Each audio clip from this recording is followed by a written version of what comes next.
What up, random rockers? And good morning. Probably good afternoon, evening, whatever. So, Star Trek Beyond. Starring a lot of people that we've already known from the past two films with Star Trek and Star Trek Into Darkness.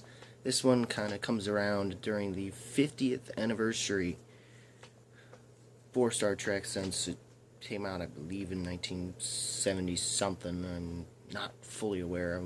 I'll admit, I'm not a huge diehard Star Trek fan. But I know very little, just from what little references that I've learned over the years from the reboots, honestly. So yeah, here goes that. And I honestly felt like Abrams got me a little more interested in trying to find out about little more on Star Trek. Maybe not made me a Trekkie necessarily, but which is are the ones that are honestly getting pissed off the most by these reboots. However, Beyond, I think, will be the one that may actually win them over, because it definitely feels far more like though it feels more like an episode, a little episodic, like a Star Trek, because like that of something you would have seen in a TV series for Star Trek or something if it was still around, you know, that at least that version, not the spin-offs they've had, like Next Generation or whatever. But then they handled how Leonard Nimoy had his death and how that would factor in for the way they were doing the movies lately. And oddly enough, this Anton Yelchin did, as Shavak, did get a lot more involved in than he normally is in the Star Trek films, the past couple Star Trek films. So that at least was nice to kind of see, since, we're not going to see him in any of the other ones again, and they are going to retire his character. Thank goodness for that. Abrams was smart enough to do that. I respect him for that, and it still hits you, man. Especially when, he was kind of your age. My age, specifically, is what I mean. But, yeah. And the Krall, the villain, I'm not going to spoil anything, except that the twist was great.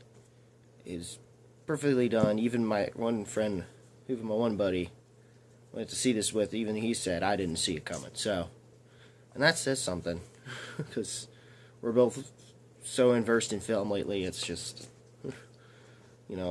things start to come off predictable.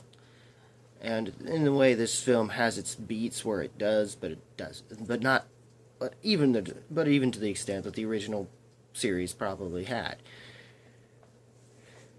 And there's not really much I could say other than the fact that even though, do I think that this is better than what I thought Into Darkness was, or the first Star Trek film in the reboots before it? I wouldn't say that.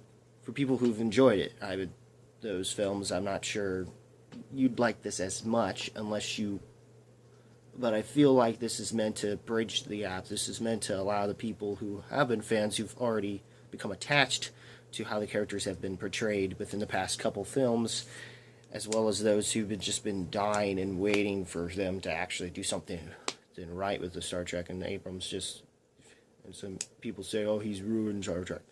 This is the film where it seems that Justin Lin, who was known for the Fast and Furious, doing Fast and Furious movies, actually did bring a little something else to it, and actually wound up making a great, solid film out of it. And there were some things that were used in the trailer that aren't used in the movie, though.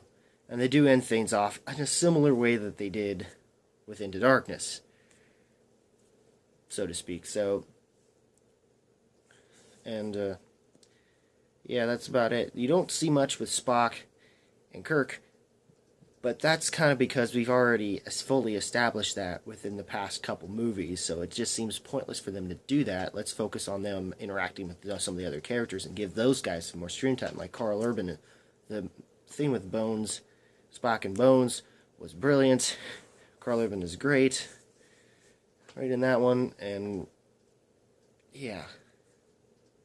Other than that, guys, there's not really much I can say, except go check out Star Trek Beyond. You'll have some good. It's good summer fun, and we've been waiting to see a good summer fun movie for a while, since all the ones that we were hoping and expecting to get out of this summer just kind of let us down. So this is just it's a nice thing to just go in and watch, just to have fun with it. The 3D is converted, to be honest with you, so it just, yeah. So don't, you just see it in 2D. Other than that, I'd have to say it thumbs up on this one. It's pretty solid, guys. And what did you guys think about it? Comment below, let me know. Rock that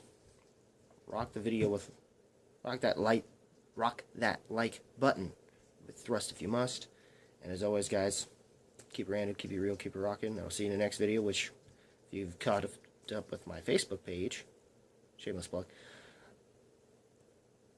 go ahead and prepare for Periphery 3 Select Difficulty. And that's it, guys. Take care.